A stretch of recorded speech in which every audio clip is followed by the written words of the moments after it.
तो इस वीडियो में एटॉमिक साइज समझाएंगे, एटॉमिक साइज वाला पेज। लास्ट दिन ये वाला पेज किए थे periodic properties, variation of periodic properties in periods and groups. अब उसके नेक्स्ट वाला पेज करेंगे, वहाँ से चैप्टर का मेन पार्ट जो इंपॉर्टेंट पार्ट है वो स्टार्ट होता है periodic transit properties, that is atomic size.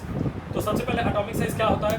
The distance between the centre of the nucleus of an atom and its outermost shell, इसको बोलते हैं एटॉमिक साइज या फिर एटॉमिक रेडियस। मतलब कि एक एटम है, एटम के अंदर एक न्यूक्लियस है, एटम के अंदर ये न्यूक्लियस है और फर्स्ट शेल है मतलब के शेल, और फिर उसके बाद है एल शेल। सपोज एक एटम है जिसमें कि न्यूक्लियस है, उसके बाद के शेल, उसके बाद एल शेल। तो जो भी न्यूक्लियस है, न्यूक्लियस का जो सेंटर है वहाँ से आउटर मोस्ट शेल तक का जितना डिस्टेंस है, कोई जो भी आउटर मोस्ट शेल है न्यूक्लियस से, न्यूक्लियस के सेंटर से आउटर मोस्ट शेल तक का जितना डिस्टेंस है, एक सर्कल में सेंटर से लेकर के बाउंड्री तक का जितना डिस्टेंस होता है उसको बोलते हैं रेडियस। वैसे ही यहाँ पे न्यूक्लियस का सेंटर से आउटर मोस्ट शेल जो भी है वहाँ तक का डिस्टेंस ये हो गया एटॉमिक रेडियस, और ये एटॉमिक रेडियस को यहाँ पे एटॉमिक साइज भी बोलते हैं। तो इसको बोलते हैं atomic radius, distance between the centre of the nucleus and the outer most shell. उसके बाद यहाँ पे क्या लिखा है?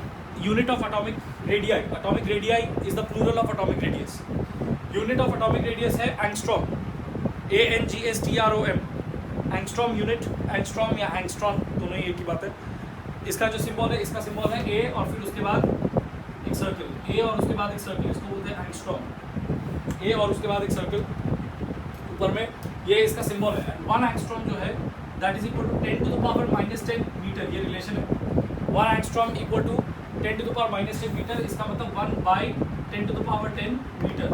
इसका मतलब 1 मीटर को अगर हम 10 टू द पावर 10 इतना पार्ट्स में डिवाइड करते हैं तब 1 पार्ट होगा, out of those parts 1 part होगा 1 एंगस्ट्रॉम। तो ये जस्ट याद रखना है कि ये यूनिट है, angstrom is the unit of atomic radius and 1 angstrom is equal to 10 to the power -10 metre.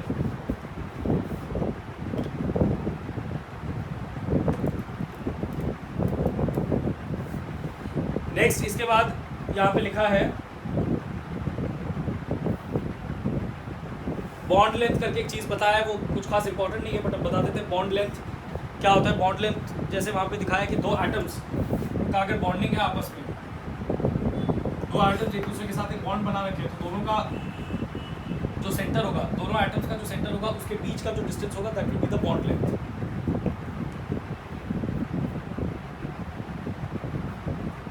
इसके बाद नेक्स्ट जो इंपॉर्टेंट पार्ट है वो है factors which affect atomic size. Factors which affect atomic size क्या होता है? मतलब कि एटॉमिक साइज जो है किसी भी एलिमेंट का वो किस चीज़ के ऊपर डिपेंड करता है। तो यहाँ पे दो चीज़ जो है लिखा है उसके ऊपर वो डिपेंड करता है, एक है नंबर ऑफ शेल्स और एक है न्यूक्लियर चार्ज। तो हम जानते हैं कि कोई भी एटम जो है उसमें अगर नंबर ऑफ शेल्स बढ़ जाता है, अगर एटम में नंबर ऑफ शेल्स बढ़ जाता है तो जितना नंबर ऑफ शेल्स बढ़ेगा उतना ये एटॉमिक साइज बढ़ेगा, एटॉमिक रेडियस। तो नंबर ऑफ शेल्स बढ़ेगा तो एटॉमिक साइज बढ़ेगा, ऑब्वियस है। तो यहाँ पे लिखा है नंबर ऑफ शेल्स इंक्रीजेस, फिर डैश देकर के लिखा है एटॉमिक साइज इंक्रीजेस। इसका मतलब है कि अगर नंबर ऑफ शेल्स बढ़ता है तो एटॉमिक साइज भी बढ़ेगा। रीजन क्या लिखा है? नंबर ऑफ शेल्स इंक्रीजेस, तब क्या होता है? The distance of the outer most shell from the nucleus increases. तो जब नंबर ऑफ शेल्स इंक्रीज करता है तो आउटर मोस्ट शेल का जो डिस्टेंस न्यूक्लियस है वो भी इंक्रीज करता है, वो भी बढ़ता है, इसलिए एटॉमिक साइज बढ़ता है। उसके बाद नेक्स्ट जो फैक्टर है, एक फैक्टर है नंबर ऑफ शेल्स जो इन्फ्लुएंस करता है एटॉमिक साइज को, दूसरा फैक्टर है nuclear charge. When nuclear charge increases atomic size decreases. इस ये क्यों लिखा है? Nuclear charge increases atomic size decreases. What do you mean by nuclear charge increases? First of all nucleus के अंदर रहता है प्रोटॉन्स एंड न्यूट्रॉन्स, न्यूक्लियस के अंदर रहता है प्रोटॉन्स एंड न्यूट्रॉन्स, न्यूक्लियस के बाहर रहता है इलेक्ट्रॉन्स, शेल्स में हम लोग को मालूम है शेल्स में इलेक्ट्रॉन्स रहता है एंड वो न्यूक्लियस के चारों रिवॉल्व करता है, रिवॉल्व अराउंड द न्यूक्लियस। जो प्रोटॉन्स यहाँ पे रहता है न्यूक्लियस के अंदर वो पॉजिटिवली चार्ज होता है, protons are all positively charge, but neutron के ऊपर कोई चार्ज नहीं होता है। न्यूक्लियस के अंदर न्यूट्रॉन भी होता है, न्यूट्रॉन के ऊपर कोई चार्ज नहीं होता है, जीरो चार्ज। तब क्या होता है? इसका मतलब क्या है कि न्यूक्लियस का जो भी चार्ज है, न्यूक्लियस के ऊपर जो भी चार्ज है वो न्यूक्लियस के अंदर का प्रोटॉन्स की वजह से आ रहा है, और क्योंकि न्यूक्लियस के अंदर प्रोटॉन्स आर पॉजिटिवली चार्ज इसलिए as a whole the nucleus is also positively charge. तो न्यूक्लियर चार्ज बढ़ने का मतलब है कि न्यूक्लियस के अंदर का जो प्रोटॉन्स है वो बढ़ जाएगा। अगर न्यूक्लियस के अंदर का प्रोटॉन्स बढ़ जाता है, अगर न्यूक्लियस के अंदर का प्रोटॉन्स बढ़ जाता है तब न्यूक्लियस के अंदर का ये बढ़ा हुआ जो प्रोटॉन्स है वो बाहर का जो इलेक्ट्रॉन्स है, मतलब आउटर मोस्ट शेल का जो इलेक्ट्रॉन्स है उसके ऊपर और ज़्यादा फोर्स ऑफ अट्रैक्शन डालेगा, क्योंकि पॉजिटिव और नेगेटिव चार्ज के बीच में फोर्स ऑफ अट्रैक्शन होता है। ऑपोजिट चार्जेस एक दूसरे को अट्रैक्ट करते हैं। अगर न्यूक्लियस का पॉजिटिव चार्ज, न्यूक्लियस के अंदर का प्रोटॉन्स बढ़ जाता है, तो फिर वो शेल्स में जो इलेक्ट्रॉन्स है उसको और ज़्यादा फोर्स से अपनी तरफ टानेगा, जिसकी वजह से ये जो शेल्स है ये न्यूक्लियस के थोड़ा क्लोज चला जाएगा एंड एटम का जो साइज है वो पहले जितना था उससे कम हो जाएगा, तो एटॉमिक साइज विल डिक्रीज। ये बहुत इंपॉर्टेंट लॉजिक है, सबसे इंपॉर्टेंट ये लॉजिक है, इसके बेसिस पे बाकी पूरा पार्ट चैप्टर का बेस्ड है। अगर न्यूक्लियर चार्ज बढ़ता है तो जो न्यूक्लियर फोर्स ऑफ अट्रैक्शन है, मतलब न्यूक्लियस का force of attraction over the outermost electrons, that will increase. तो फोर्स ऑफ अट्रैक्शन, ये न्यूक्लियस ज़्यादा फोर्स से ये इलेक्ट्रॉन्स को अपनी तरफ टानेगा, तो उसकी वजह से एटम का साइज जो है वो थोड़ा छोटा हो जाएगा। तो इसका मतलब when nuclear charge increases atomic size decreases, और उसका रीज़न वहाँ पे वही डिस्क्राइब किया है, nuclear charge increases then the electrons in the outermost shell are attracted with increasing force towards the nucleus. Nuclear charge क्या है? Nuclear charge of an atom is the positive charge on the nucleus of an atom. It is equivalent to the atomic number of the element. इसका मतलब ये है कि atomic number किसी element का जितना होगा, हम लोग को मालूम है एक element का जो atomic number होता है that is equal to the number of electrons in the atom and that is also equal to the number of protons in the nucleus. तो एक एलिमेंट का जितना एटॉमिक नंबर होता है उतना ही उसके अंदर के हर एक एटम के अंदर इलेक्ट्रॉन्स होता है और प्रोटॉन्स होता है। जैसे कि अगर हम बात करें सोडियम का, तो सोडियम का इलेक्ट्रॉनिक कॉन्फ़िगरेशन, सोडियम का एटॉमिक नंबर है 11। तो सोडियम का एटॉमिक नंबर 11 है, तो उसके न्यूक्लियस में 11 प्रोटॉन्स होगा। सोडियम का एटॉमिक नंबर 11 है तो उसके न्यूक्लियस में 11 प्रोटॉन्स होगा एंड जो इलेक्ट्रॉन्स हैं वो भी टोटल में 11 होगा, और उसका डिस्ट्रीब्यूशन होगा 2 8 1 जो इलेक्ट्रॉनिक कॉन्फ़िगरेशन है। फर्स्ट शेल में 2 इलेक्ट्रॉन, सेकंड शेल में 8 इलेक्ट्रॉन, थर्ड शेल में 1 इलेक्ट्रॉन। तो इसका मतलब ये है कि सोडियम का जितना एटॉमिक नंबर है उतना ही उसके न्यूक्लियस के अंदर प्रोटॉन्स है और उतना ही न्यूक्लियस के बाहर टोटल इलेक्ट्रॉन्स है। तो इसलिए न्यूक्लियस के अंदर कितना प्रोटॉन्स है या न्यूक्लियस का कितना न्यूक्लियर चार्ज है वो डिपेंड करता है एटॉमिक नंबर के ऊपर। इसीलिए यहाँ लिखा है कि the nuclear charge is equivalent to the atomic number of the element, मतलब जितना एटॉमिक नंबर होगा उतना ही न्यूक्लियर चार्ज। उसके बाद trends in atomic size across a period from left to right and उसके बाद डाउन द ग्रुप। ये इसका क्या मतलब होता है, ये बहुत इंपॉर्टेंट है। ट्रेंड्स इन एटॉमिक साइज का मतलब होता है कि जब हम लोग एक पीरियड में जाते हैं फ्रॉम लेफ्ट टू राइट या एक ग्रुप में जाते हैं फ्रॉम टॉप टू बॉटम ऐसे, तब एटॉमिक साइज क्या बढ़ता है या घटता है, from one element to the other atomic size बढ़ता है या घटता है, क्या होता है, ये इसको बोलते हैं ट्रेंड। तो क्या होता है, हम बताए थे पहले कि एक पीरियड नंबर जो होता है that is equal to the number of shells in the atom. यहाँ पे पहले का पार्ट पूरा अच्छी तरह से रिवाइज होना चाहिए तभी अच्छी तरह से समझ में आएगा। एंड पहले हम ये बताए थे इजी कॉन्सेप्ट कि पीरियड नंबर जो होता है that is equal to the number of shells in the atom. जैसे कि हाइड्रोजन पीरियड 1 में है और हीलियम भी पीरियड 1 में है, हाइड्रोजन और हीलियम दोनों पीरियड 1 में है, तो दोनों के एटम में एक एक शेल है, दोनों के एटम में एक एक शेल ही। एंड हम ये भी बताए थे कि जो ग्रुप नंबर होता है that is equal to the number of electrons in the last shell और the valence electrons. Group number is equal to the number of electrons in the last shell और the valence electrons. That is true for group 1 and group 2 elements. तो इस basis पे हम अब क्या करेंगे, हम कंपेयर करेंगे डिफरेंट एलिमेंट्स का एटॉमिक साइज। तो सपोज हम पीरियड 2 में आते हैं, तो पीरियड 2 में जितने भी एलिमेंट्स हैं, क्योंकि दिस इज पीरियड 2, तो पीरियड 2 में जितने भी एलिमेंट्स हैं वो सबका 2-2 शेल्स होगा। और जैसे हम लेफ्ट टू राइट जाएंगे एटॉमिक नंबर एक एक करके बढ़ता जाएगा, मतलब number of electrons, last shell electrons एक एक करके बढ़ता जाएगा और न्यूक्लियस के अंदर का प्रोटॉन्स भी एक एक करके बढ़ता जाएगा। सपोज हम लिथियम से बेरिलियम में गए। अब लिथियम का जो एटॉमिक नंबर है दैट इज 3, लिथियम का एटॉमिक नंबर 3 है और बेरिलियम का एटॉमिक नंबर 4 है। लिथियम का एटॉमिक नंबर 3 है, ऐसे लिखते थे, लिथियम का एटॉमिक नंबर 3 है, बेरिलियम का एटॉमिक नंबर 4 है। Hydrogen atomic number 1, helium atomic number 2, फिर उसके बाद 3 4 ऐसे करके चलता जाता है।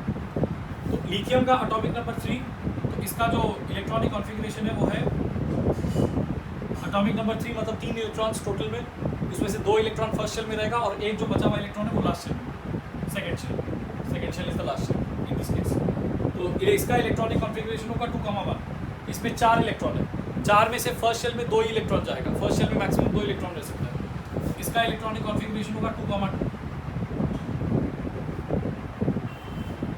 तो हम अगर लिथियम और बेरिलियम दोनों एटम्स का कंपैरिजन करेंगे डायग्रामेटिकली, लिथियम और बेरिलियम दोनों एटम्स का कंपैरिजन करेंगे डायग्रामेटिकली, तो लिथियम का जो एटम है, लिथियम का जो एटम है उसमें क्योंकि इसका एटॉमिक नंबर 3 है तो यहाँ पे 3 प्रोटॉन्स है टोटल न्यूक्लियस के अंदर, एंड इलेक्ट्रॉनिक कॉन्फ़िगरेशन 2,1, मतलब कि 2 इलेक्ट्रॉन इधर और 1 इलेक्ट्रॉन इधर। जब बेरिलियम का बात करते हैं,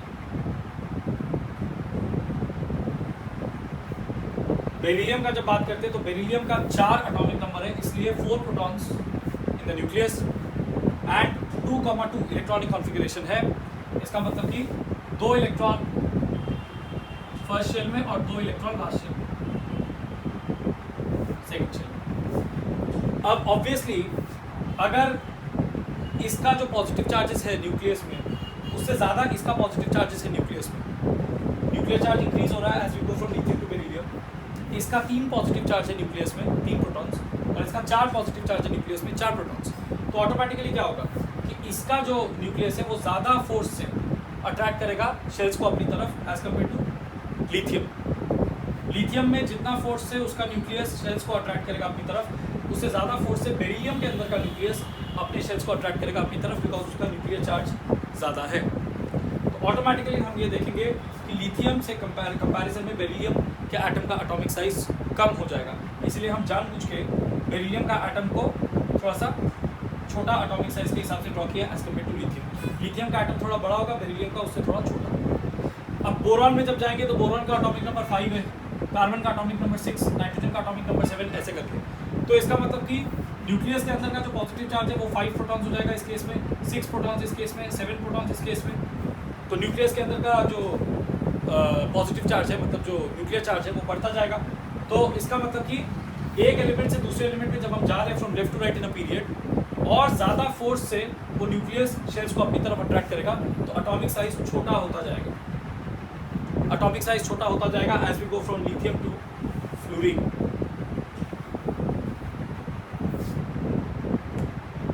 तो इसका मतलब क्या है, नंबर ऑफ शेल्स जो है वो सेम रहेगा across the period when we go from left to right. तो नंबर ऑफ शेल्स की वजह से तो कोई इंक्रीज या डिक्रीज होगा नहीं न्यूक्लियर चार्ज का, लेकिन as we go from left to right, sorry, number of shells की वजह से तो कोई इंक्रीज या डिक्रीज होगा नहीं एटॉमिक साइज का as we go from left to right. लेकिन जो दूसरा फैक्टर है जिसके ऊपर एटॉमिक साइज डिपेंड करता है, दैट इज न्यूक्लियर चार्ज। एक है नंबर ऑफ शेल्स, एक है nuclear charge. Number of shells remains the same as we go from left to right in a period, तो उसकी वजह से एटॉमिक साइज पे कोई फर्क नहीं पड़ेगा। लेकिन न्यूक्लियर चार्ज बढ़ता जा रहा है as we go from left to right in a period, इसकी वजह से एटॉमिक साइज छोटा होता जाएगा। तो लिथियम का सबसे बड़ा एटॉमिक साइज है पीरियड 2 में, उसके बाद बेरिलियम, उसके बाद बोरॉन, फिर कार्बन, फिर नाइट्रोजन, ऑक्सीजन और फिर फ्लोरीन सबसे कम। अब इसमें क्वेश्चन ये आएगा कि नियॉन को हम क्यों नहीं सबसे कम बोल रहे हैं, नियॉन का एटॉमिक साइज सबसे कम क्यों नहीं होगा, क्योंकि अगर हम लेफ्ट टू राइट जा रहे हैं और एटॉमिक साइज कम हो रहा है तो नियॉन का सबसे कम होना चाहिए उस हिसाब से। लेकिन ऐसा नहीं होगा, नियॉन का सबसे कम एटॉमिक साइज नहीं होगा, क्योंकि जो हर एक एलिमेंट का इलेक्ट्रॉनिक कॉन्फ़िगरेशन है, इसका 2,3, इसका होगा 2,4, इसका 2,5, 2,6, 2,7, और नियॉन का एटॉमिक नंबर है 10, तो उसका इलेक्ट्रॉनिक कॉन्फ़िगरेशन हो जाएगा 2,8। तो नियॉन के केस में क्या है कि सेकेंड शेल में मैक्सिमम जितना इलेक्ट्रॉन्स रह सकता है, मतलब 8 इलेक्ट्रॉन, वो नियॉन के केस में है। तो उसके एटम में क्या होगा कि वो 8 इलेक्ट्रॉन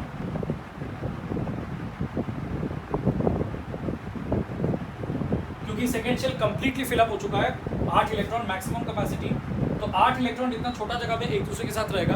अब लाइक चार्जेस के बीच में रिपल्शन होता है, मतलब कि 2 इलेक्ट्रॉन्स दोनों नेगेटिवली चार्ज है तो उसके बीच में रिपल्शन होगा। तो 8 इलेक्ट्रॉन एक छोटे से शेल में, सेकेंड शेल में 8 इलेक्ट्रॉन, तो आपस में उन लोग का रिपल्शन होगा, जिसकी वजह से वो एक दूसरे से थोड़ा दूर फैलेंगे, जिसकी वजह से एटॉमिक साइज थोड़ा सा बढ़ जाएगा। तो नियॉन का जो एटॉमिक साइज होता है वो फ्लोरीन से कम नहीं होता है, वो फ्लोरीन से थोड़ा सा ज़्यादा हो जाता है। ये जो नोबल गैसेस है या इनर्ट गैसेस है, इसके केस में ये एक्सेप्शन बोला जाता है। एक्सेप्शन का मतलब कि जो नॉर्मल रूल था कि एटॉमिक साइज कम हो रहा है as we go from left to right in a period, उसको ये भंग कर रहा है। और इसका जो एटॉमिक साइज है ये इंटर इलेक्ट्रॉनिक रिपल्शन की वजह से, इलेक्ट्रॉन्स के आपस के रिपल्शन की वजह से जो लास्ट शेल है उसमें एटॉमिक साइज थोड़ा सा बढ़ जाएगा। तो इसलिए नोबल गैस जो है या इनर्ट गैसेस का एटॉमिक साइज सबसे कम नहीं होता है उन लोग का पीरियड में। तो सबसे कम एटॉमिक साइज किसका है पीरियड 2 में? उस पीरियड का हैलोजन का, मतलब फ्लोरीन। और सबसे ज़्यादा किसका है? उस पीरियड का अल्कली मेटल का, मतलब लिथियम। तो ये था trends in atomic size across a period from left to right. यहाँ पे इसी चीज़ को समझाया लिखा है जो हम अभी समझाए। Number of shells remains the same as you go from left to right. तो उसके हिसाब से उस फैक्टर की वजह से एटॉमिक साइज अनअफेक्टेड होता है। बट न्यूक्लियर चार्ज इंक्रीजेस, उसकी वजह से एटॉमिक साइज डिक्रीजेस। तो ओवरऑल इफेक्ट ये होता है कि atomic size decreases. In period 2 lithium has the largest atomic radius and fluorine the smallest. क्यों ऐसा ही हम समझा दिए। Neon has a larger atomic radius as compare to fluorine, ये बात कर रहा है। Neon has a larger atomic radius since in inert gases the outer shell is completely filled resulting in a force of repulsion. The effect of the nuclear pull over the valence shell electrons is not seen. Effect of the nuclear pull, मतलब nucleus पुल करने का कोशिश कर रहा है उसको अपनी तरफ, लेकिन न्यूक्लियस के पुल को भंग करते हुए वो इलेक्ट्रॉन्स आपस में रिपेल होते हुए थोड़ा दूर चला जाएगा। इसलिए लिखा है the effect of the nuclear pull over the valence shell. Valence shell मतलब लास्ट शेल का electrons, valence shell electrons is not seen. इसके बाद छोटा करके ब्रैकेट में एक जो चीज़ लिखा है वो हम बाद में समझाएंगे। तो इसके बाद ओवरऑल इफेक्ट लिख दिया, atomic size decreases across a period from left to right. ये बहुत इंपॉर्टेंट है, इसका लॉजिक बहुत इंपॉर्टेंट है, यहाँ से गिव रीजन क्वेश्चन भी आता है। इसके बाद trends in atomic size down a group. तो हम पीरियड में लेफ्ट टू राइट जाते हैं तब एटॉमिक साइज का क्या होता है वो तो समझ गए। डाउन द ग्रुप जब जाते हैं तब पीरियड का क्या होता है? When we go down the group तब एटॉमिक साइज का क्या होता है? एटॉमिक साइज घटता है या बढ़ता है? तो when we go down the group what happens to the atomic size, now we will see. तो जब हम नीचे जाते हैं डाउन द ग्रुप, लेट से हम ग्रुप 1 का ही बात कर रहे हैं, हाइड्रोजन फिर लिथियम फिर सोडियम। हाइड्रोजन में एक शेल है, हाइड्रोजन के एटम, उसका एटॉमिक नंबर है 1, एक ही इलेक्ट्रॉन है, एक ही शेल। लिथियम का 2 शेल्स है, सोडियम का 3 शेल्स है। तो नंबर ऑफ शेल्स जो है वो बढ़ता जा रहा है as we go down the group. उसकी वजह से एटॉमिक साइज ऑब्वियसली बढ़ेगा। लेकिन जब हम डाउन द ग्रुप जा रहे हैं तो न्यूक्लियर चार्ज भी बढ़ रहा है, बिकॉज इसका एटॉमिक नंबर 3 है तो इसका 3 प्रोटॉन्स है न्यूक्लियस में, इसका एटॉमिक नंबर 11 है तो इसका 11 प्रोटॉन्स है न्यूक्लियस में, इसका एटॉमिक नंबर 1 है तो इसका एक ही प्रोटॉन है न्यूक्लियस में। तो हम देख रहे हैं कि न्यूक्लियर चार्ज भी तो बढ़ रहा है। तो न्यूक्लियर चार्ज के बढ़ने की वजह से, जैसे हम समझाए थे, एटॉमिक साइज कम होना चाहिए। तो यहाँ पे एक कॉन्ट्रडिक्टरी सिचुएशन है। दो फैक्टर्स के ऊपर एटॉमिक साइज डिपेंड करता है, एक है नंबर ऑफ शेल्स और एक है nuclear charge. Number of shells के बढ़ने की वजह से न्यूक्लियर चार्ज बढ़ेगा, नंबर ऑफ शेल्स के बढ़ने की वजह से एटॉमिक साइज बढ़ेगा, लेकिन न्यूक्लियर चार्ज के बढ़ने की वजह से एटॉमिक साइज घटेगा। तो अल्टीमेटली ओवरऑल क्या होगा? तो ओवरऑल ये देखा गया है एक्सपेरिमेंटली कि जो एटॉमिक साइज है वो बढ़ता ही है when we go down the group. That means कि नंबर ऑफ शेल्स के बढ़ने की वजह से एटॉमिक साइज जो बढ़ रहा है वही इफेक्ट अल्टीमेटली डोमिनेट करता है न्यूक्लियर चार्ज के इफेक्ट को। न्यूक्लियर चार्ज के बढ़ने की वजह से एटॉमिक साइज घटना चाहिए, नंबर ऑफ शेल्स के बढ़ने की वजह से एटॉमिक साइज बढ़ना चाहिए। देखा गया है कि नंबर ऑफ शेल्स वाला फैक्टर न्यूक्लियर चार्ज वाले फैक्टर को डोमिनेट करता है इस सिचुएशन में, और अल्टीमेटली जो एटॉमिक साइज है वो बढ़ता ही है when we go down the group. तो यहाँ पे ये लिखा है trends in atomic size down the group. Number of shells increases, उसकी वजह से atomic size increases. Nuclear charge increases, उसकी वजह से एटॉमिक साइज शुड डिक्रीज। तो अल्टीमेटली फिर क्या लिखा है नीचे? Increase in number of shells dominates over increase in nuclear charge and so overall atomic radius increases. तो this is the trend when we go down the group. वो जो values वहाँ पे दिया है, एटॉमिक रेडियस का वैल्यू जो दिया वो लर्न करने का जरूरत नहीं है एक एलिमेंट का। So this is the trend. When we go from left to right in a period, atomic size decreases. When we go from top to bottom, that is down the group, in any group, the atomic size increases.